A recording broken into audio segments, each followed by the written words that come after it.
Bonjour à tous, j'imagine que vous allez bien et j'en suis même persuadé puisque vous êtes sur Bibouda. J'ai une question pour vous cet après-midi.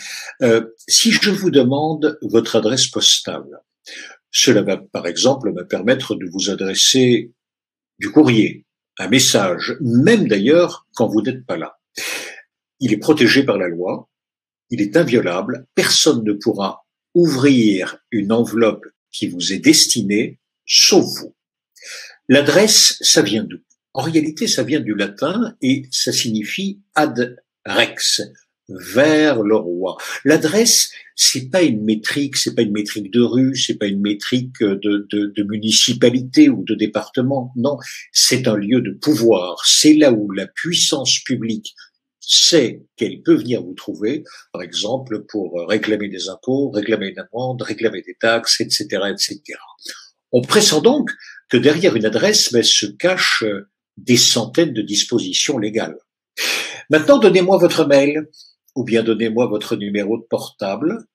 Mais écoutez, plus rien ne m'indique là où je peux venir vous trouver. D'ailleurs, lorsqu'on est en communication avec un ami, quelqu'un, on peut lui dire, mais t'es où? Ben oui, parce que ce n'est pas dans l'adresse, ce n'est pas dans le numéro de portable que vous m'avez donné, ni d'ailleurs dans le courriel que vous m'avez donné. Alors, question, le même droit s'applique-t-il d'un côté à tout ce qui concerne le courrier postal, je vais dire ça comme ça, et d'un autre côté à tout ce qui concerne tout ce qui est numérique déjà, tout ce qui est virtuel. Quelqu'un d'autre, par exemple, que vous, peut-il lire le mail que je vous adresse? Dans ce nouvel espace, le droit d'avant est-il applicable? Ou bien faut-il en inventer un autre? Dans le numérique et dans le juridique, vous voyez que se tient toute l'histoire des hommes. Ils veulent à la fois communiquer et à la fois ils veulent protéger leur communication, c'est-à-dire instaurer le secret. Dire sans que cela s'entende, sauf pour le destinataire, écrire sans que cela se sache, sauf pour celui à qui je le destine. Parler, vous prenez un risque. On écoute aux portes. Les murs ont des oreilles, c'est dans le langage populaire. Ça, si vous voulez, c'est un problème vieux comme les mammouths. Un avocat se penche depuis de nombreuses années maintenant sur le droit du numérique et c'est compliqué. Compliqué d'abord parce que le numérique ne cesse de progresser, on en est quand même à la blockchain, on en est également à la voiture autonome. Compliqué aussi parce que c'est juridique et ce ne sont pas que des principes quand on évoque le droit, il y a aussi toutes les exceptions et il y a même dans le droit des moments où il n'est rien dit. Et dans ce cas-là, on invente, on plaide, il faut construire le droit et ça se construit en direct. Cette histoire, un avocat la raconte avec des planches de BD. Il en fait des conférences, il en fait des podcasts, il en fait des vidéos et tout devient passionnant. Marc-Antoine Ledieu, bonjour. Bonjour Thierry. Votre travail au quotidien, c'est quoi alors? Dites-nous. Mon travail au quotidien, le fond de mon activité, c'est d'écrire des contrats pour l'industrie du numérique. Car on dit industrie, c'est un vrai secteur d'activité où des professionnels sont capables d'offrir des services via des sites web, via des applications mobiles. On peut penser notamment à tout le e-commerce.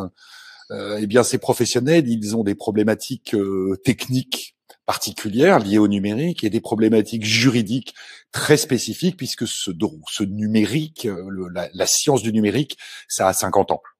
Pas plus. Donc, toutes les lois traditionnelles, notamment sur le courrier, effectivement, quand on va écrire le nom du destinataire sur une adresse, est-ce que c'est la même chose quand on utilise un courrier électronique, quand on utilise son téléphone, quand on va sur un site web? Comment ça marche? Il faut comprendre techniquement pour ensuite être capable, car ça n'est pas si simple, de déchiffrer les textes légaux de manière à ce que cette industrie puisse faire son business, car c'est un vrai business, le business du stockage, le business de la mise à disposition des informations via des terminaux de communications électroniques. Et mon métier aujourd'hui, c'est d'écrire ça principalement pour les professionnels lorsque de nouveaux services sont commercialisés via des entreprises au profit de particuliers consommateurs que nous sommes tous. Et alors pourquoi avoir choisi le droit un jour dans votre trajectoire professionnelle? Ça c'est une longue histoire sur laquelle je ne m'appesantirai pas. En fait, c'est plutôt j'ai un parcours d'avocat traditionnel plaidant que j'ai abandonné au bout de 5 ans, et j'étais très fasciné par la science-fiction et les technologies. Et j'exerce mon métier. J'ai commencé vraiment à l'époque de la bulle Internet. Donc vraiment à la fin des années 90, au début des années 2000, et je travaillais dans l'univers du logiciel. Et partant du logiciel, je me suis intéressé aux bases de données, aux communications électroniques et à toutes les implications que ça peut avoir pour les entreprises et aussi en termes de liberté publique pour les particuliers, car on peut pas faire l'économie parfois de réfléchir à la protection des particuliers, des individus, des citoyens. Et vous avez voulu alors partager ce savoir, partager cette connaissance, je disais à la fois numérique et juridique, pour monsieur et madame tout le monde, vous êtes rendu compte que c'était une double complication, et vous avez choisi la BD pour l'illustrer. Alors, pourquoi la BD? Il y aurait eu mille autres façons. Alors la BD parce que d'abord j'ai une grosse collection de bandes dessinées, j'en lis depuis que j'ai l'âge de 8 ans, j'ai essayé de retrouver, je crois que ma première bande dessinée ça devait être un spécial Strange avec les X-Men, je devais avoir 8 ans, et ensuite il y avait dans un coffre familial les Blake et Mortimer en édition originale que j'ai conservé, donc des années 50, et j'ai toujours été fasciné par cette bande dessinée où l'imagination peut être extrêmement libre.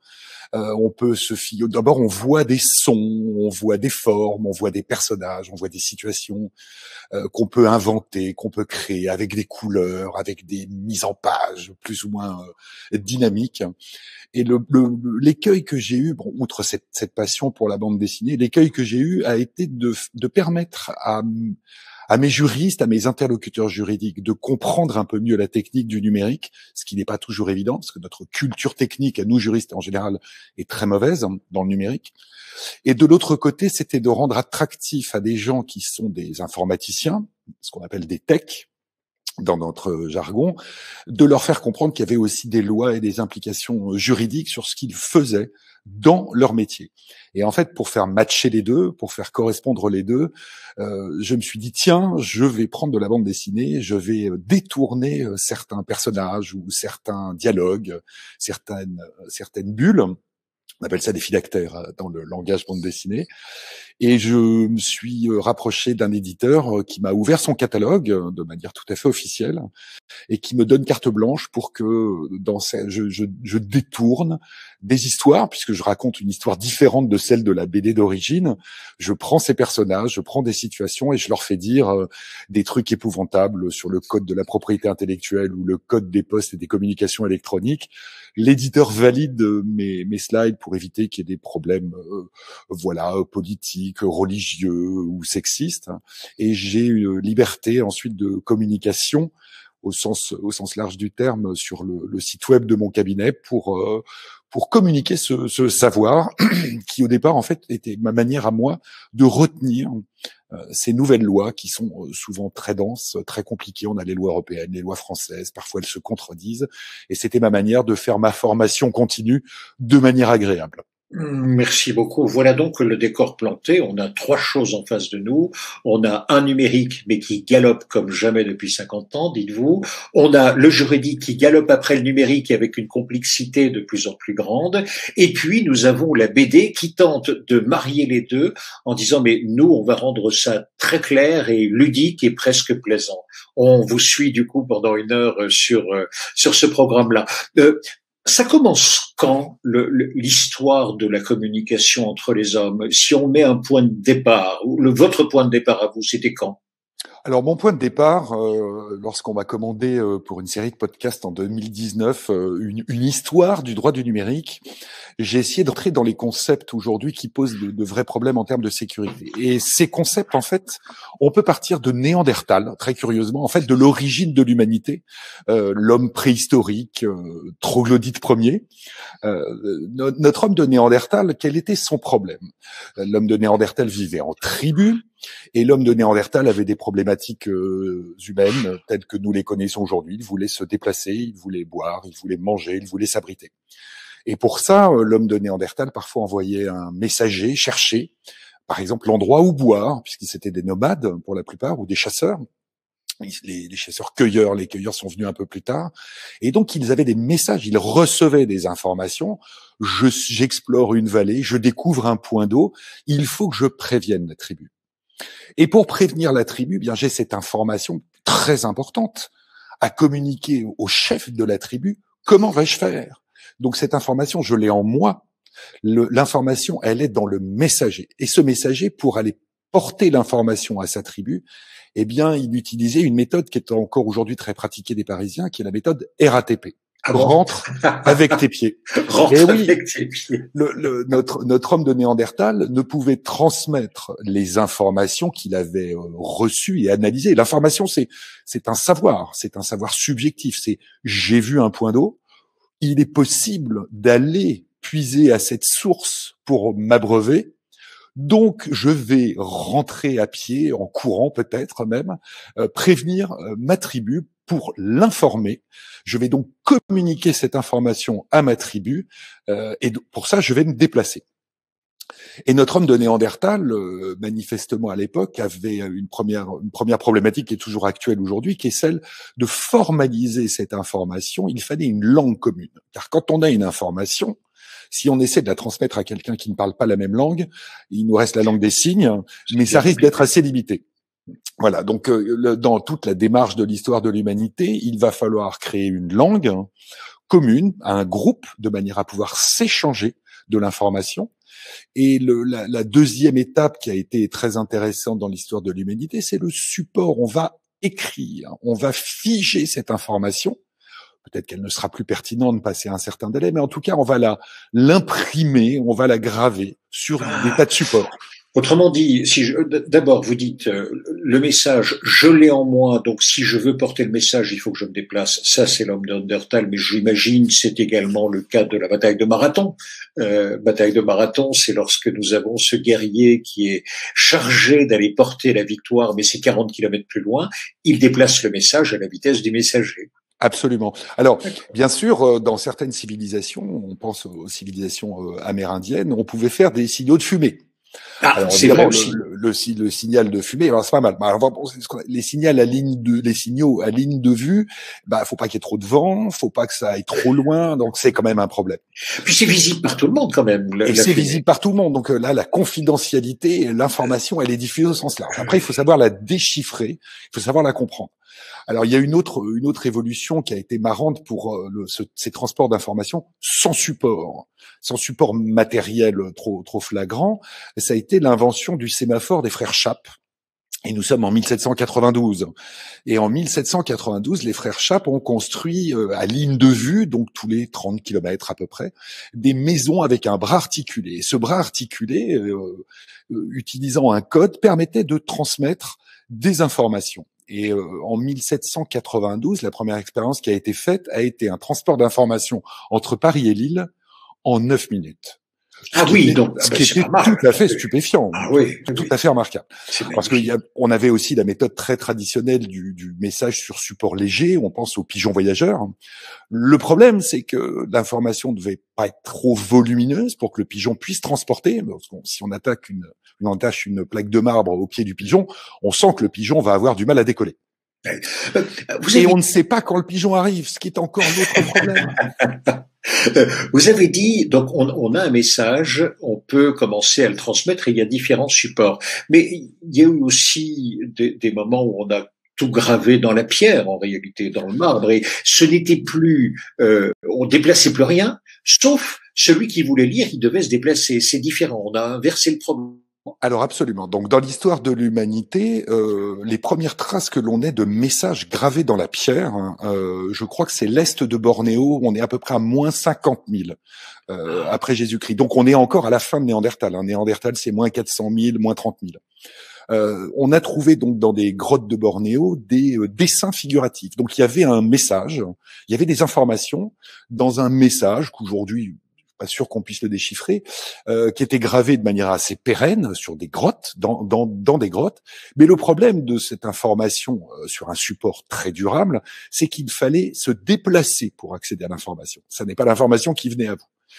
Et cette problématique, on la retrouve à l'époque de Babylone et à l'époque des Égyptiens, puisqu'à peu près vers moins 3000 avant Jésus-Christ, dans ces deux civilisations qui étaient très proches, on a commencé à graver sur des murs, là de manière très pérenne, avec des langues. Donc cette notion de langue et d'écriture, parce qu'on a l'écriture cunéiforme à Babylone, et on a bien sûr les hiéroglyphes chez les Égyptiens. Et ce qui est très intéressant, c'est que ces deux civilisations donc ont utilisé des supports extrêmement lourds, donc les pierres, on va graver, et de l'autre côté, ils ont développé, alors le papyrus, puisque le papyrus a été utilisé bien sûr par la civilisation égyptienne. Là, on a un support extrêmement léger, donc qui se transporte très bien, mais qui est pas très durable. Le problème, c'est qu'on froisse le papyrus est endommagé, on n'a plus l'information. La bibliothèque d'Alexandrie qui a brûlé, eh bien, tout le savoir, toute l'information contenue sur ces supports a disparu. Et de l'autre côté, dans la Babylone ancienne, eux, ils écrivaient sur des tablettes d'argile avec des calames, voilà, des tablettes d'argile souple, donc des petites tablettes, et tant que la tablette était souple, on arrivait à graver de l'information, on arrivait donc à faire des messages sur un support, alors qui était pas mal, ça se transportait bien quand c'était petit. Ça pose un problème en termes de stockage, parce que si vous commencez à empiler les tablettes d'argile sur vous, ça va être compliqué. Puis après, le tri de cette information, son stockage, sa gestion va être difficile.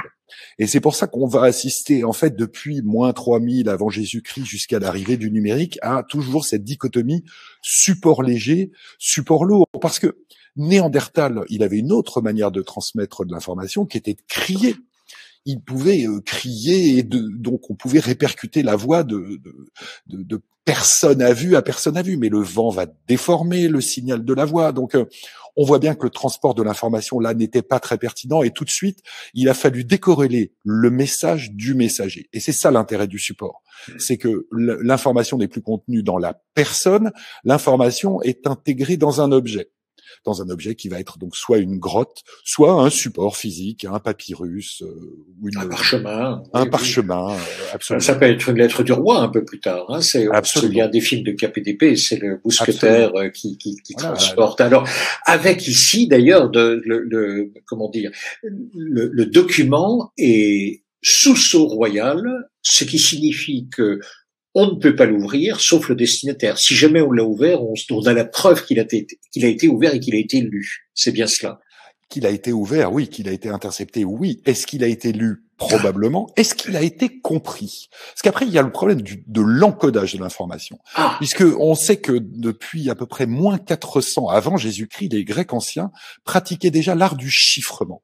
C'est-à-dire qu'on ne faisait pas forcément confiance au support ni au messager, mais on s'organisait pour que seul le destinataire de l'information dispose d'une clé de déchiffrement, du code permettant la compréhension du message gravé sur le support. On réinvente une langue étrangère avec le système de traduction, c'est ça l'idée. Absolument. Sauf qu'on va utiliser une langue commune et notamment la citale qui était ou qu'on appelle aussi bâton de Plutarque. Il y a une magnifique BD de Blake et Mortimer d'ailleurs qui s'appelle le bâton de Plutarque et qui explique ça. En fait, César transmettait ses ordres à ses généraux qui disposaient d'un bâton d'une taille très déterminée et il transmettait le message grâce à une ceinture en cuir qui était percé d'une certaine manière, et donc il fallait que le général récupère le message sur le bâton, appliqué en l'enroulant ce rouleau de cuir, et disposait de l'information. Et il n'y avait que quand on disposait de ce bâton que l'on pouvait accéder à l'information qui avait été chiffrée. Donc c'était chiffrement au départ et déchiffrement à l'arrivée. Et ça, de l'histoire de l'humanité, oui, César l'a beaucoup pratiqué. Donc il y a depuis 2000 ans, on essaie soit de communiquer de l'information, soit de la communiquer en la protégeant. Et c'est toute la problématique du chiffrement.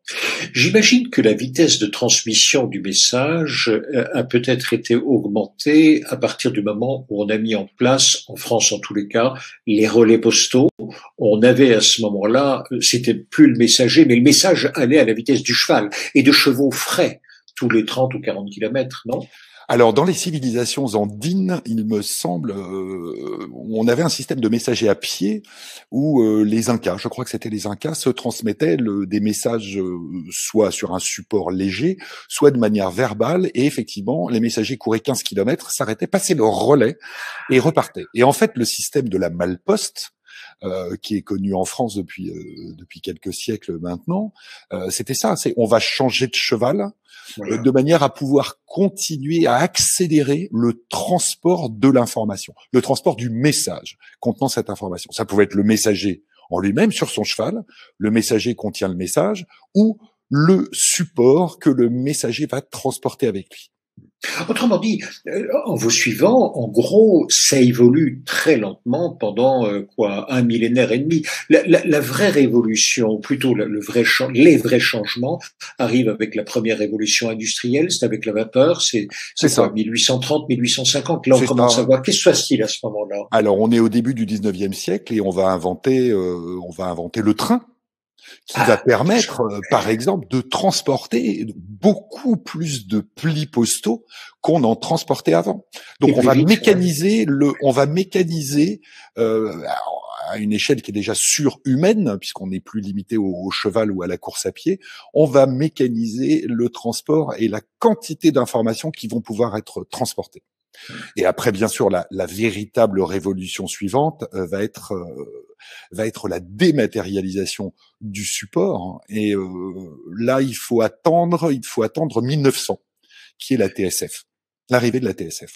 D'accord. Avant ça, il n'y a pas eu, par exemple, je pose la question, le Morse, non? C'est pas de la dématérialisation? Alors en réalité, oui. On a eu Morse effectivement vers 1840-1843. On va faire mieux qu'une tentative, puisque ça a très bien marché. On va transformer l'information en impulsion électrique. Et donc on va faire passer une information dans un câble qu'il va falloir décoder derrière ce fameux système du Morse, le fameux SOS, les brèves, les longues. Effectivement, là, on a eu un premier début, mais ça passait dans des câbles. D'accord. Après, vous dites que la révolution, c'est la TSF, c'est-à-dire on n'est plus dans des câbles, on est dans l'onde magnétique. Alors, effectivement, là, je crois que le Morse est un système d'impulsion électrique, et en fait, du Morse, on va arriver au téléphone. Et le téléphone, quand même, on est dans les années 1870 à peu près aux États-Unis, 1870-1880 en France, pour l'exploitation commerciale du téléphone. Donc là, on a de l'information qui va être communiquée verbalement, donc on est bien sans support, entre guillemets, et cette information va être transformée en impulsion électrique via des câbles, et de point à point, on va pouvoir se transporter de l'information. Mais là, on va encore être lié par des câbles. Donc, on va rester encore attaché à un aspect matériel des choses. La véritable révolution, ce sera cette TSF, c'est 1900. Le premier message émis de manière électromagnétique depuis un poste émetteur vers un poste récepteur, nous sommes en 1900, il y a un siècle, il y a 100 ans. Et alors, quand on prend toute cette évolution-là, merci beaucoup, ça c'est la première partie, je dirais, on n'a pas fini, mais l'évolution des technologies. Est-ce que le droit évolue? Est-ce qu'il a évolué vraiment à ce moment-là? Par exemple, à la Révolution française, avant, après, on a changé des lois? Alors effectivement, il y a eu un phénomène qui était très intéressant sous Louis XIV et Louis XV, notamment.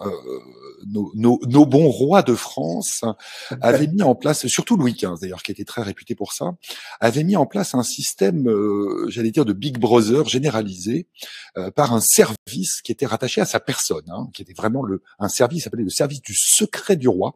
Il y avait ce qu'on appelait les cabinets noirs avant, voilà, qui étaient ces administrations. On allait ouvrir un peu les courriers. Louis XV, lui, a systématisé ça par une administration propre. Tous les courriers diplomatiques qui arrivaient à Versailles et qui repartaient de Versailles étaient systématiquement décachetés, lus, recopiés pour ceux qui étaient les plus importants, recachetés, et on les faisait repartir dans le cycle normal. Ce qui fait que Louis XV avait une vision géopolitique de l'Europe très exacte. Il était extrêmement bien informé. Et ce qui est amusant, et si on sait le faire, bien sûr, pour les courriers diplomatiques, militaires, à des fins de renseignement d'État, puisque c'était ça quand même au départ, il est évident que le même système permet d'écouter des adversaires politiques, des opposants, par exemple. Et à la Révolution française, dans les cahiers de doléances, donc on est vraiment en 1789, on trouve une protestation officielle contre cette infâme invention du despotisme, qui est la violation du secret de la poste. Ah, ça date de ce moment-là, c'est la Révolution française. Absolument. Et alors, qu'est-ce qu'on décide alors? Eh bien, dans la Déclaration des droits de l'homme, il y a, très officiellement, qui est toujours en vigueur aujourd'hui, il y a l'affirmation du principe de l'inviolabilité du secret des correspondances. Nous avons le droit à notre vie privée. Et nous, citoyens français, depuis 1792, nous avons le droit à ce que nos correspondances, le secret de nos correspondances, soit respecté, sous réserve bien sûr de l'application de la loi, qui peut être bien sûr, en cas d'abus, eh bien une autorité judiciaire qui va autoriser l'interception de la correspondance et son analyse, sa lecture et son utilisation, par exemple pour poursuivre une activité, pour réprimer une activité malfaisante. C'est ça. Donc le droit suit, alors non pas les technologies, mais en tous les cas suit l'aspiration de l'homme à pouvoir avoir toujours son, son carré secret, voilà, sa propriété à lui. Le message m'est adressé, c'est pas au voisin. Tout à fait. D'accord. Ensuite, 1900, avez-vous dit, ça c'est la grande révolution, on est sur la TSF. Est-ce qu'il y en aura d'autres à partir de la TSF? Parce que là, ça va conduire à la radio, à la télévision. Bon, il y a rien de spécifique, non? Non, la télévision, c'est 1935 en France, la première émission de télévision publique. Donc on est avant la Deuxième Guerre mondiale. Là, on va pareil transmettre de manière électromagnétique, électrique. Je rentrerai pas trop dans oui, voilà. Bien sûr, oui. C'est un peu trop technique pour moi encore, mais globalement, c'est le même système. La vraie révolution va arriver en fait pendant la Deuxième Guerre mondiale, lorsque les Polonais puis les Français, devant l'invasion, ont fui, se sont réfugiés en Angleterre, et ça va être le décryptage des signaux chiffrés du Reich par les machines Enigma. Alors expliquez, parce que c'était quoi la machine Enigma? Alors la machine Enigma était une machine à chiffrer pour notamment utilisée par la marine de guerre allemande pour pouvoir communiquer des instructions aux sous-marins qui étaient dans l'Atlantique. Ils envoyaient des messages qui étaient chiffrés par cette machine qui ressemble à une grosse machine à écrire avec des rotors, un système très compliqué. Et globalement, les sciences mathématiques de l'époque, pour un message, il fallait 10 000 jours hommes, c'est-à-dire 10 000 jours de cryptanalystes, de cryptographes, pour arriver à casser un message. Donc les communications du Reich étaient extrêmement bien protégées et tous ces génies mathématiques, donc ce qu'on appelait l'école polonaise, très appuyée par les services français qui avaient obtenu les plans grâce à un traître allemand, ils avaient obtenu les plans d'une machine.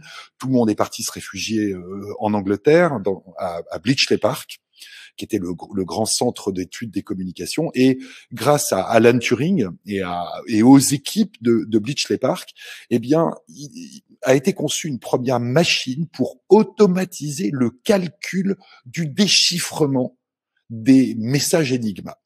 Et à partir de 1943, ce qui aurait dû prendre 10 000 jours pour casser le code d'un message, ça ne prenait plus que 2 heures.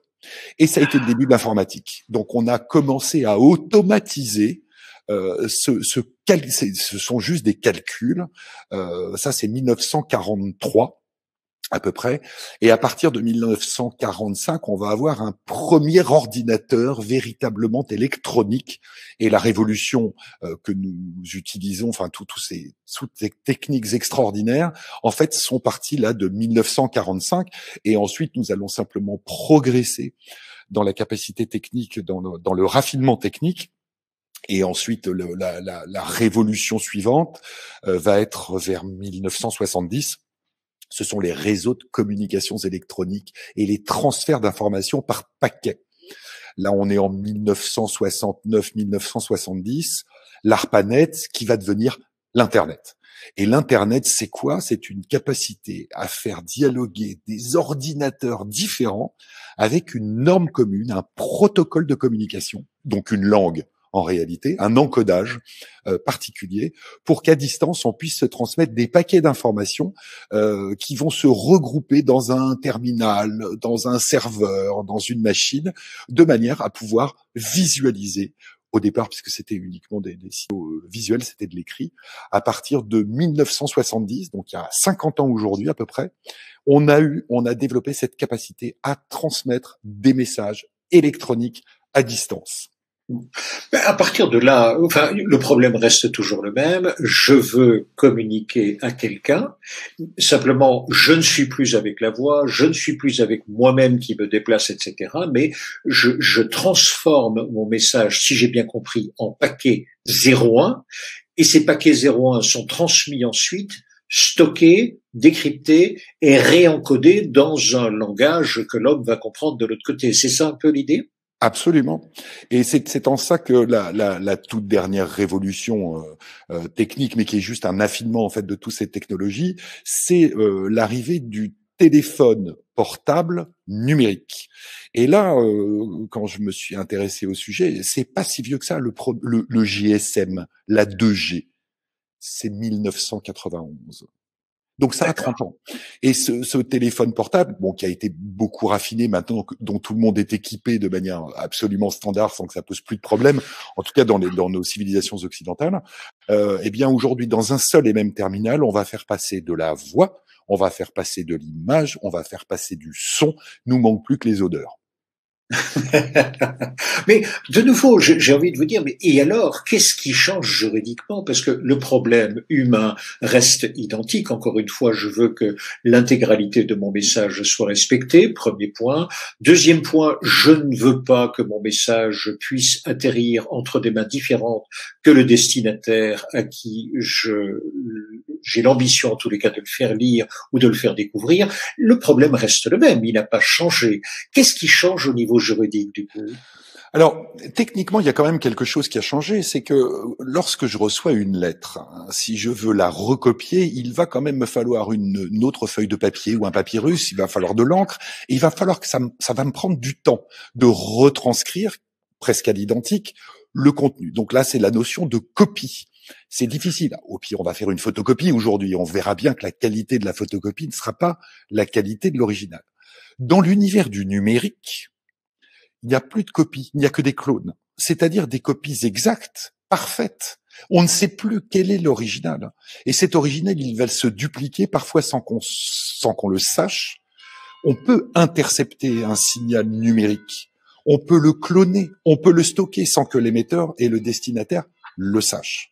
Voilà. Et les problématiques aujourd'hui de secret des correspondances sont difficiles puisque lorsqu'on est avec son téléphone portable dans la rue, on va être connecté à un relais GSM, à un relais 3G, 4G, 5G, très bien.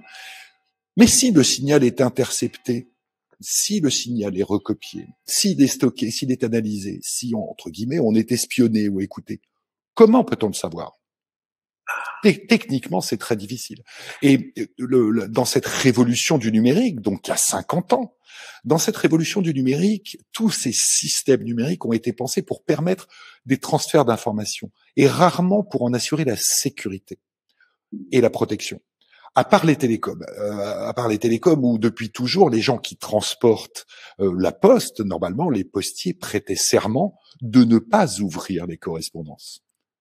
Donc les gens qui ont transporté de la voix, eux aussi, et tous les textes européens sont très clairs là-dessus, les opérateurs télécoms et les fournisseurs d'accès Internet, ceux qui vous permettent de transporter, sont tenus de ne pas aller lire, de ne pas aller écouter les paquets qu'ils transportent. Eux s'y tiendront. Mais peut-être que des gens mal intentionnés, eux, ne s'y tiendront pas. Il suffit d'attraper le signal, de le dupliquer, ou peut-être en temps réel, de l'analyser et vous espionner, et vous écouter, et vous lisez. Ça veut dire que, en clair, ce que vous êtes en train de dire, c'est que derrière toutes ces technologies-là, il y a un mot fondamental qui s'inscrit, c'est le mot confiance. Je dois avoir confiance, non pas dans la technologie. Vous me dites que la technologie, mais alors là, c'est formidable. Elle est conçue pour transmettre et elle fait ça mieux encore que cacher ou préserver. En revanche, je dois avoir confiance dans tout un système humain. C'est ça l'idée, non? Alors l'idée dans une société démocratique, la France par exemple, eh bien on a le principe du secret des correspondances auquel on ne peut pas déroger, sauf en fait il y a deux types d'exceptions. Il y a bien sûr les dérogations judiciaires, un juge d'instruction ou un procureur qui va décider de mettre sur écoute pour détecter, pour savoir quand aura lieu le casse, qui est complice de qui a fait quoi. Toutes les enquêtes criminelles le démontrent bien. Le deuxième volet, ce sont les services de renseignement. où là, on se situe dans une démarche entre guillemets prospective ou préventive. Eh bien, je vais essayer de détecter qui pourrait faire quoi. Et c'est notamment tout le problème aujourd'hui de la lutte antiterroriste. On préfère essayer de détecter des gens prêts à passer à l'acte plutôt que de devoir les réprimer une fois qu'ils sont passés à l'acte. Et ça, c'est le travail des services de renseignement. Et là, effectivement, il y a toute une législation dans la plupart des pays d'Europe et en France. Nous avons une loi, la loi dite renseignement, qui est du mois de juillet 2015. Donc, vous voyez, c'est assez récent. Eh bien, pour un certain nombre de cas très précis, la lutte contre le terrorisme, la lutte contre la prolifération des armes nucléaires, eh bien, les services de renseignement ont une capacité à aller, alors pas vraiment écouter, mais à détecter ce qu'on appelle les métadonnées. C'est-à-dire quoi? On n'écoute pas la conversation, c'est pas ça qu'on fait, donc on fait autre chose. Et non, aujourd'hui, grâce à la science logicielle, au big data, aux algorithmes, bon, on va essayer de prendre les termes qui sont les plus pertinents. Aujourd'hui, en fait, si vous détectez que depuis un point A, avec votre téléphone portable, vous appelez ou vous communiquez avec un serveur ou avec une autre personne derrière son portable, eh bien, vous avez une grosse quantité d'informations. Et en fait, c'est comme sur l'enveloppe. Lorsqu'on écrivait, vous mettiez sur l'enveloppe le nom du destinataire, vous mettiez un timbre. Le timbre, c'est 1850 en France. Ça veut dire quoi? Ça veut dire j'ai payé le transport de mon information au départ, le postier n'a plus qu'à délivrer cette information. Au 18e et jusqu'au milieu du 19e, c'était celui qui recevait la lettre qui devait payer. C'était le système du port dû et non pas du port payé. Ce qui fait que l'information circulait mal. Il fallait avoir de l'argent pour recevoir de l'information. Donc le système n'était pas très performant. Le timbre-poste vers 1850. Pour transporter une communication électronique, il faut être capable d'identifier un point de départ et un point d'arrivée. Quel que soit le contenu de cette communication, que ce soit un contenu écrit, un contenu visuel, on se regarde, aujourd'hui on se parle en se regardant, où on peut se parler tout court. Donc ce signal va être transmis parce qu'au départ, on va identifier un terminal de départ, un terminal d'arrivée. Eh bien, toutes les informations qu'on mettait sur l'enveloppe aujourd'hui, dans les communications électroniques, on appelle ça les métadonnées. C'est que depuis mon téléphone de telle marque, de tel modèle, qui va tourner avec tel operating system, c'est du Apple, c'est du Android. L'écran fait telle taille. J'utilise la 4G, j'utilise le Wi-Fi. Je suis localisé sans fil à tel endroit. Je vais écrire, téléphoner à telle personne. Eh bien, pour transporter le message en lui-même, il faut des métadonnées. Ces métadonnées, ce sont toutes ces données techniques qui permettent de faire en sorte que le message de départ soit reçu de la bonne manière à l'arrivée. Et ça marche pour le web. Quand on consulte depuis son téléphone les sites web, eh bien, il faut que la réponse sur l'écran de nos téléphones soit performante. Eh bien, pour tout ça, on a besoin de métadonnées. Imaginons une personne qui, à un moment donné, consulte à l'hôpital Curie. Voilà. Le problème, il est là, effectivement. C'est qu'aujourd'hui, lorsque des services de renseignement, par exemple, collectent massivement ces métadonnées, si vous êtes localisé dans un hôpital où on traite le cancer, si ensuite on sait que vous consultez des pages web sur Wikipédia à propos du cancer, et qu'on arrive à identifier que vous allez dans une pharmacie acheter des médicaments qui permettent de traiter le cancer, on n'a pas besoin d'écouter vos conversations téléphoniques. On n'a pas besoin de vous suivre physiquement.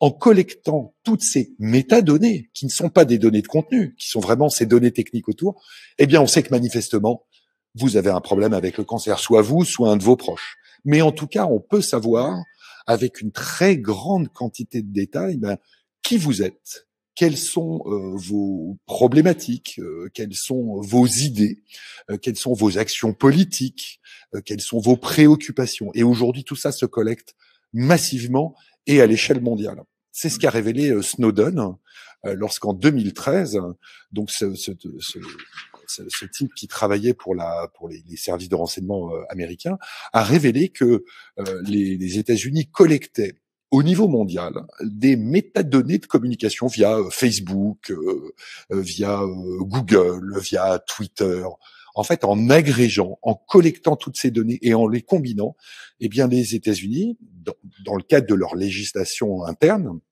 qui était principalement le Patriot Act et le FISA, qui était l'équivalent pour l'étranger, je rentre pas dans les détails, eh bien, ils ont réussi, les Américains, les services de renseignement américains ont fiché l'humanité de manière bien plus performante que George Orwell ne l'avait rêvé et décrit dans son roman 1984, qui remontait aux années 50.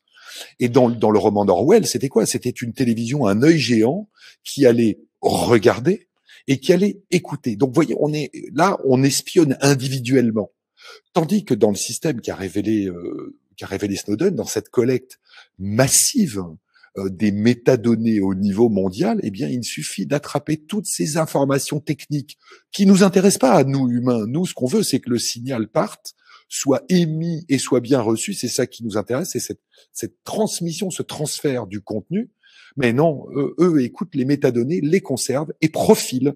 On appelle ça faire du profilage. Eh bien, l'humanité, depuis, grâce à tous ces réseaux sociaux notamment, eh bien, nous sommes massivement fichés. Et pour donner un exemple de l'ampleur que peut prendre ce fichage, le dernier grand scandale auquel on a assisté, qui est le scandale Cambridge Analytica, on a découvert, sans rentrer trop dans les détails, que le fichage individuel portait sur 5000 données par personne. C'est ce qu'on appelle des points d'entrée.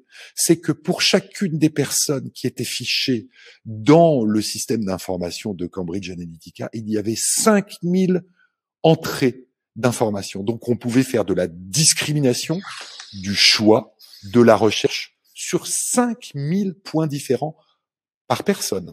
Et là, Big Brother en a rêvé, la science numérique l'a fait en 100 fois mieux.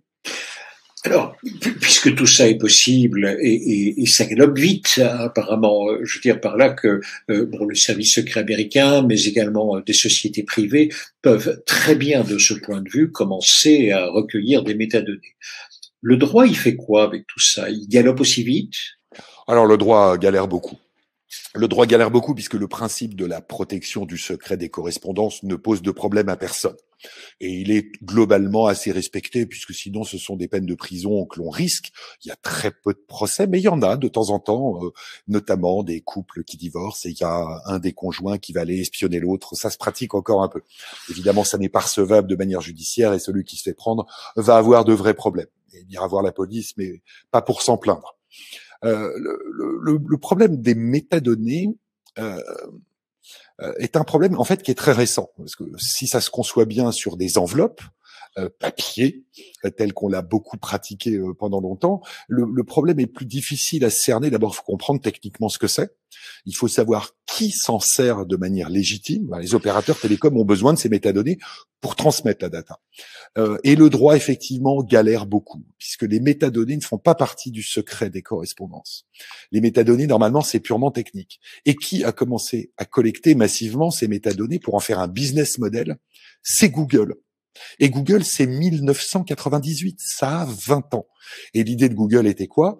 Je te permets d'avoir un service gratuit génial, un moteur de recherche qui est le moteur de recherche le plus performant au monde, soyons honnêtes, mais en échange, je vais garder toutes les métadonnées de tout ce que tu vas consulter via mon moteur de recherche. Et je vais être une sorte de mémoire sans fin que je vais raffiner, puisque je vais aussi prendre les données, tes métadonnées de tes emails, quand je vais utiliser Gmail, les données de localisation, enfin, toutes ces métadonnées, ce qui fait que la protection des métadonnées est techniquement très difficile.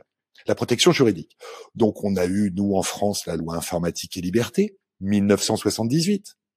Mais 1978, c'était la protection du fichage par les États, parce qu'en 1978, l'ordinateur portable n'existait pas encore.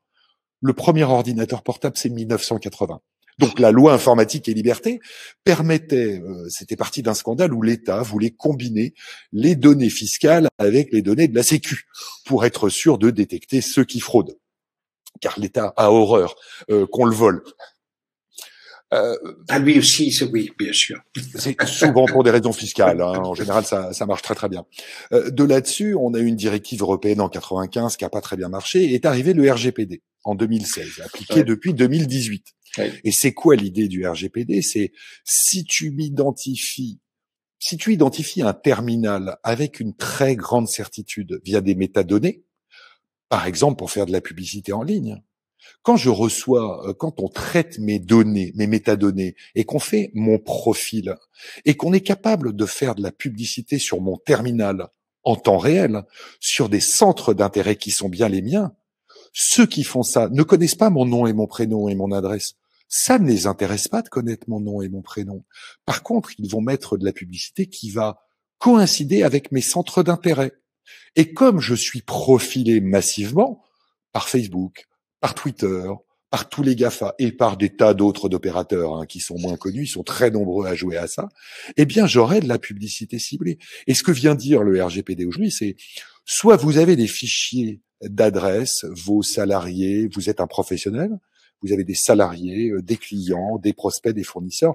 Là, oui, vous connaissez leur nom, leur prénom, leur adresse. Très bien. C'est de la donnée personnelle. Mais si vous avez des métadonnées qui permettent d'identifier un terminal, il y a qui derrière un terminal? Il y a une personne. Eh bien, là, les données sont indirectement personnelles, puisque vous identifiez un terminal, et derrière un terminal, il y a toujours une vraie personne, donc vous traitez des données à caractère personnel. Et c'est là où ça coince un peu, puisque ce RGPD était en vigueur que depuis 2 ans et demi maintenant, et que une industrie qui a gagné des montagnes d'argent depuis 20 ans, sur quelque chose qui n'était pas régulé, eh bien aujourd'hui a du mal à se plier à cette réglementation européenne. Et pour vous le rendre plus amusant dans la métaphore, au début du XXe siècle, lorsque l'industrie automobile a commencé à se développer en Europe et pas mal en France, il a commencé à y avoir des accidents. Et oui, les premières voitures se déplaçaient à 20, 30 km/h, mais on pouvait renverser un cheval, on pouvait renverser un piéton. Et les pouvoirs publics, je crois que c'était vraiment dans les années 1910, ont dit, bon, nous allons instaurer un permis de conduire. Et à l'époque, ça a provoqué un tollé et un lobbying intense de la part des constructeurs qui ont dit, si vous imposez un permis de conduire, c'est la fin de notre industrie. C'était il y a un siècle. Je vous laisse apprécier aujourd'hui de quelle manière le permis de conduire s'est quand même assez généralement répandu. Eh bien, le problème du traitement des métadonnées aujourd'hui, de la protection des métadonnées, c'est la même chose. Nous avons une technologie qui est extrêmement récente, qui a 20 ans, qui est très difficile à comprendre, y compris par nos juristes. Les textes sont très difficiles à aborder, des textes européens qui sont pas appliqués forcément de la même manière dans tous les pays du monde, enfin dans tous les pays d'Europe. Il faut comprendre comment ça marche et les textes parfois arrivent un peu tardivement et nos autorités de contrôle, c'est la Commission nationale de l'informatique et des libertés en France, eh bien ils sont 200 pour un nombre de traitements qui est absolument phénoménal. Donc la réponse juridique sur le papier, oui, on a à peu près les textes. Il faut comprendre comment les appliquer et il faut surtout les faire respecter le mieux possible. Et aujourd'hui, nos autorités de contrôle, comme la CNIL, eh bien, ils pratiquent la politique de l'exemple. Je prends un coupable, je le massacre, je le condamne avec force et violence, je donne son nom et je le clame sur les toits. Et j'espère que ça fera, entre guillemets, jurisprudence, c'est-à-dire que les autres s'y plieront aussi. Ça marche pas encore très très bien. C'est le Moyen-Âge, ça, c'est la condamnation en place publique et on laisse le corps pendu, exhibé, en tous les cas. L'exemplarité de la peine. L'exemplarité de la peine. Outre le spectacle apparemment délicieux que représentaient les exécutions publiques en France, les exécutions ont été véritablement publiques en France jusqu'au début du XXe siècle. Ensuite, c'était fait dans les cours de prison, mais les gens se battaient pour aller voir le spectacle du condamné que l'on pendait sous l'Ancien Régime, que l'on brûlait, que l'on décapitait. Après, la décapitation, ça a été vraiment le produit de la Révolution française, un traitement humain, parce que on vous tranche le cou d'un coup sec. Oui. Oui, ça donne envie, hein. Oui.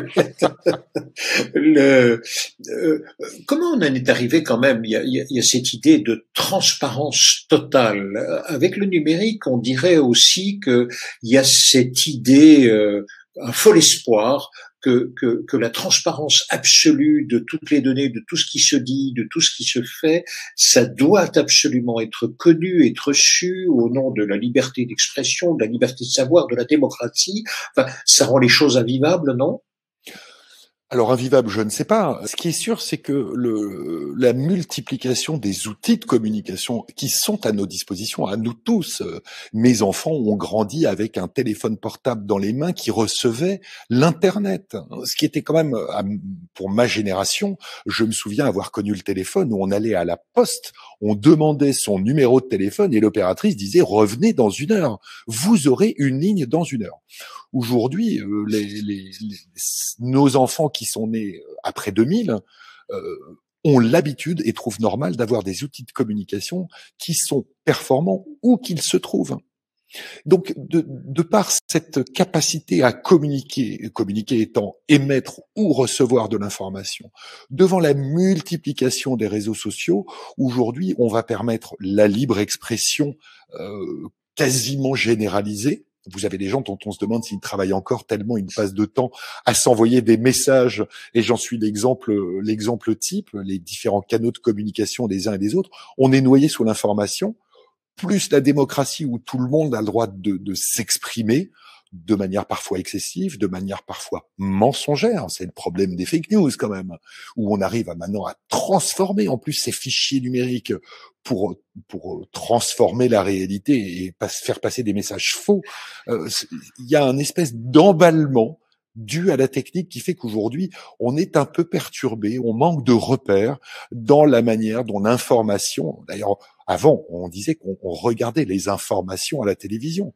Aujourd'hui, en 2020, on sait que la télévision n'est plus le média le plus lu par les jeunes générations. Ils s'informent d'abord via les réseaux sociaux, via le web, via leurs différents canaux de communication entre eux. Voilà, la télévision, les informations télévisées, les news ne sont plus le média de référence. Et aujourd'hui, parfois, on a du mal à s'y retrouver quand on veut communiquer à titre professionnel ou à titre personnel.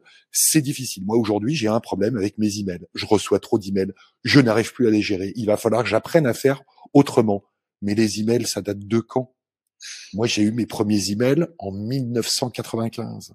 Et à l'époque, c'était une véritable révolution. Et aujourd'hui, on est dépassé techniquement par l'ensemble de ces canaux de communication. Il y en a trop. C'est génial, ça marche vraiment bien, mais il y en a trop. Alors, ça veut dire que c'est peut-être l'intelligence artificielle, l'étape d'après, où nous aurons des majordomes électroniques, des robots électroniques à la fois qui vont trier vos mails en fonction justement des métadonnées qui sont les vôtres. Ça, il aime bien, ça, il aime pas. Ça, je vais le mettre de côté, il regardera parce que je ne sais pas, ou je ne sais pas encore. Et puis aussi, qui va peut-être faire le courrier immédiat, les réponses immédiates que vous n'aurez plus à faire. On peut imaginer ça, c'est le monde de demain, ce serait ça. J'ai un assistant personnel qui est en réalité une intelligence artificielle qui connaît quelques-unes de mes métadonnées et qui en tire les conclusions dans ses actions.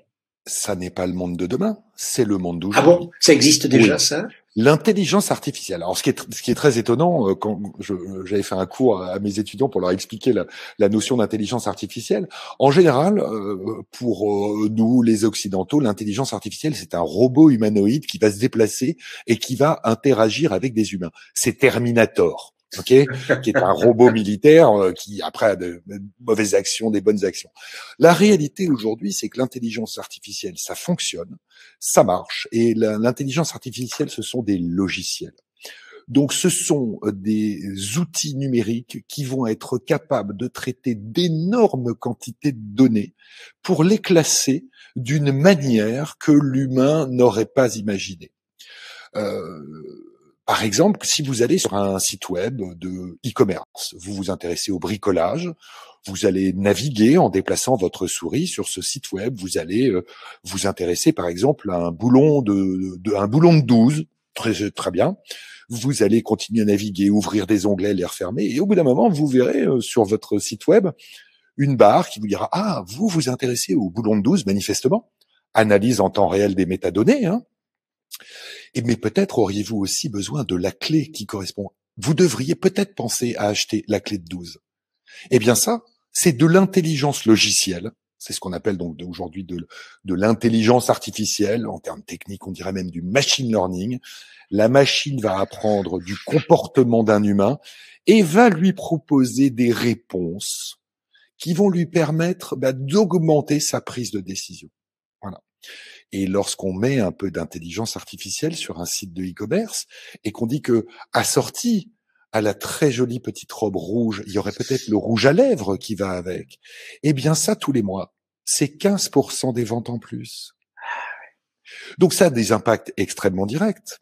L'intelligence artificielle, c'est aussi cette capacité des outils logiciels à mieux nous comprendre et à nous aider. C'est la publicité ciblée en ligne, puisqu'on analyse en temps réel vos centres d'intérêt, on a votre historique pour vous proposer, eh bien, la bonne publicité, celle qui va correspondre à vos centres d'intérêt. L'intelligence artificielle, c'est aussi cette capacité maintenant à analyser la voix en temps réel et à avoir ces assistants vocaux sur nos téléphones, nos enceintes connectées, qui vont nous permettre d'avoir des réponses beaucoup plus rapides et beaucoup plus pratiques. On commence à se séparer du bouton sur lequel on appuie, du clavier sur lequel on tape. On dicte son message. Dis-moi Siri, dis-moi appelle un tel. Quelle température fera-t-il demain? Eh bien, c'est de l'analyse. On va transcrire, on va encoder la voix, on va analyser, on va chercher dans les centres d'intérêt et on va donner un résultat de plus en plus performant à l'humain. Aujourd'hui, l'intelligence artificielle, c'est ça. Je suis particulier dans ce monde-là que vous me décrivez, et puis qui bouge, hein, donc tout ça ne fait qu'évoluer. Y aurait-il un conseil ou l'autre? Si je prends une comparaison, on dit toujours que les voleurs entrent par la porte ou bien ils entrent par la fenêtre qui était mal fermée. Ils vont pas aller chercher autre chose. Ils entrent par évidence, je dirais. Donc, le premier conseil pour lutter contre les voleurs, c'est fermer bien à double tour votre porte. On va déjà commencer par ça. Et il y a déjà 50% des menus larcins qui sont évacués. Y aurait-il des conseils aussi évidents que cela pour le numérique, pour chacun d'entre nous? Alors, effectivement, aujourd'hui, donc toute cette science de la communication numérique est partie sans penser à la sécurité. Ça y est, aujourd'hui, on commence il y a des textes de loi, bon, un peu barbares aujourd'hui, dont je vous passerai le détail, qui commencent à s'appliquer. Mais on voit qu'aujourd'hui, nos téléphones commencent à être suffisamment protégés, puisque pour activer le téléphone, il va falloir mettre son empreinte digitale. On va avoir de la reconnaissance faciale. Voilà, donc c'est bien nous qui allons être identifiés en personne, notre humanité, notre individualité va permettre d'assurer la sécurité, déjà la protection physique, l'accès au contenu de l'information et à l'utilisation de l'outil. Voilà. On en arrive à ça.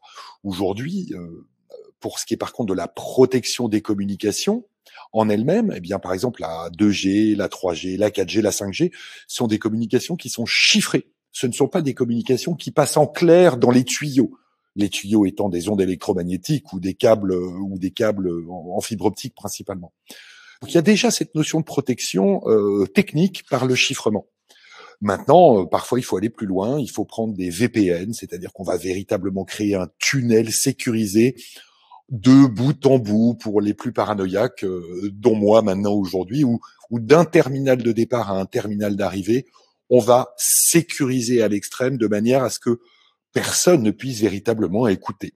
Ce qui fait qu'aujourd'hui, comme on est dans la fameuse dialectique du glaive et du bouclier, je me fais attaquer avec un glaive, donc je vais inventer le bouclier, donc je vais avoir un glaive plus lourd, je vais avoir un bouclier plus lourd, donc je vais avoir deux glaives, celui qui passera au-dessus, Bon, c'est une dialectique en termes de sécurité qui est infinie. Eh bien aujourd'hui, il y a eu une affaire très intéressante cet été 2020. Les services de gendarmerie, dans une enquête européenne, avaient détecté des trafiquants, armes, drogue, prostitution et compagnie, qui utilisaient des téléphones chiffrés. Des téléphones vendus par des Anglais d'ailleurs. Comme ça, c'est un vrai business du chiffrement des activités criminelles. Eh bien, pour contourner ce chiffrement qui était fait du terminal de départ au terminal d'arrivée, eh bien, les policiers, les gendarmes ont réussi à introduire un petit logiciel, on ne sait pas encore très bien comment, qui en fait détectait le signal au niveau du micro du téléphone. Donc, au moment où il y a la captation du signal physique, avant même sa transformation en numérique, eh bien, le signal pris par le micro était apparemment renvoyé ailleurs, et donc les communications étaient écoutées en clair par les services de police. Voilà. Donc, ce débat protection, intrusion, qui va m'écouter, c'est un débat qui est aujourd'hui sans fin. Et on voit notamment le problème de la 5G. C'est quoi? C'est que on sait que les États-Unis, depuis 30 ans, écoutent les communications du monde entier, puisque beaucoup de systèmes de routeurs de communications électroniques étaient américains. Donc, c'était à leurs mains. Donc, ils avaient introduit de manière à pouvoir écouter tout le monde. Et ce que les Américains ont découvert avec scandale, c'est que les Chinois sont en train de faire la même chose avec la 5G. Et le débat sur l'interdiction de la 5G chinoise, de Huawei, en Europe et aux États-Unis, la réalité derrière, c'est ça. C'est que les Chinois, techniquement, se dotaient de la capacité d'écouter le monde entier, eux aussi. Et ça a beaucoup énervé le président Trump. J'ai une toute dernière question. Tant qu'on y est, comme vous expliquez bien, la blockchain, c'est quoi, du coup, dans tout cet univers numérique? En quelques mots simples, pour qu'on puisse vraiment comprendre chaque fois qu'on nous dira. Mais tu sais, c'est comme la blockchain. Alors, tout le monde, les plus audacieux disent, je ne sais pas ce que c'est, et certains disent, je sais ce que c'est, et personne n'explique. Alors la blockchain déjà c'est pas Bitcoin. La blockchain c'est un système, c'est un protocole qui permet en fait on va partir de la notion de master et d'original. Lorsque j'ai des informations, je communique des informations à ma banque, je tire de l'argent avec ma carte, la transaction va être enregistrée par qui? Va être enregistrée par la banque. Il va y avoir un original enregistré dans un ordinateur de la banque qui va dire tel jour, telle heure, j'ai tiré 100 € avec ma carte bancaire. Le principe de la blockchain, des blockchains, est de dire bon, on va changer ça, on va arrêter cette notion de tout est dans mon téléphone et je vais faire une copie de sauvegarde. Là, on va créer un système où on va prendre des messages, on va les mettre dans des blocs. Ces blocs, on va les verrouiller, on rentrera pas dans le détail, et ces blocs, on va les échanger entre différents intervenants. 500, 1000, 10 000, 50 000 personnes. Voilà. Dans ce qu'on appelle des nœuds, qui seront en fait des serveurs. Et tous les messages qu'on va s'échanger, tout le monde va avoir tous les messages, et on va se passer ces blocs de messages, et on va en faire des chaînes. Et tout le monde va récupérer la totalité des messages dans ces blocs qu'on va chaîner les uns aux autres. Voilà. Donc, si quelqu'un perd sa blockchain à lui, mais tous les autres ont toutes les informations. Donc en fait, vous mutualisez, c'est une manière d'organiser la conservation et le stockage de manière extrêmement sécurisée de tas d'informations. Oui, la sécurité aussi. Enfin, je veux dire, personne ne pourra mentir sur un document. Voilà. Une fois que c'est dans la blockchain, le message, chaque message est enregistré, dupliqué, on appelle ça haché, je rentre pas dans le détail. Chaque message, dans chaque bloc, tout le monde dispose des blocs. Et une fois que c'est dans un bloc et que c'est verrouillé, vous ne pouvez pas dire que vous n'avez pas envoyé le message. Peut-être que le message est faux, peut-être qu'il est erroné, peut-être qu'il est malveillant, mais en tout cas, on sait qui a écrit quoi et quand, qui a envoyé quel bitcoin à quelle personne et quand. Le fond de la blockchain, c'est ça, c'est cette révolution où on n'a plus un original et des copies, on a un système de copies distribuées, une sorte de grand livre inaltérable, immuable, que tout le monde peut consulter, plus ou moins en fonction de qui l'opère. Et l'idée de la blockchain, c'est ça. Il n'y a plus un système central, il n'y a plus de tiers de confiance. La confiance est répartie. En fait, cette diffusion de l'information permet par elle-même d'établir la confiance. Ça pose des tas de problèmes en droit, mais techniquement, le concept de blockchain, c'est ça. Écoutez, Marc-Antoine, merci beaucoup pour cette heure qui était vraiment passionnante. Je vais simplement résumer en 3 points ce que vous avez dit. Il y a eu un temps très long où l'humanité a recopié les messages. Recopier, ça voulait dire prendre beaucoup de temps et on parvenait bien à distinguer l'original de la copie. La grande révolution avec l'informatique, vous avez dit, c'est on ne copie plus, on clone. Et à partir de là, il est bien difficile de savoir mais qui a fait quoi dans l'histoire et si on est copié, si on est écouté, etc., etc. À partir de là, une fois que l'on sait ça, bien sûr, on commence à mettre en place tous les systèmes juridiques et vous avez dit qu'ils étaient de plus en plus complexes et que ça galopait derrière la croissance numérique de l'autre côté. Nous arrivons à la blockchain et dans la blockchain, dites-vous finalement, d'après ce que je comprends, on boucle un petit peu la boucle, on dit finalement, on va remettre les paquets numériques entre des mains humaines, tout le monde aura le même paquet numérique, c'est un clone, personne ne pourra dire « écoutez, je ne l'avais pas » ou en tous les cas, le message était faux. C'est ça, absolument. Merci beaucoup. Vous revenez quand vous voulez, bien sûr. Je rappelle que vous êtes avocat spécialisé dans le domaine du numérique.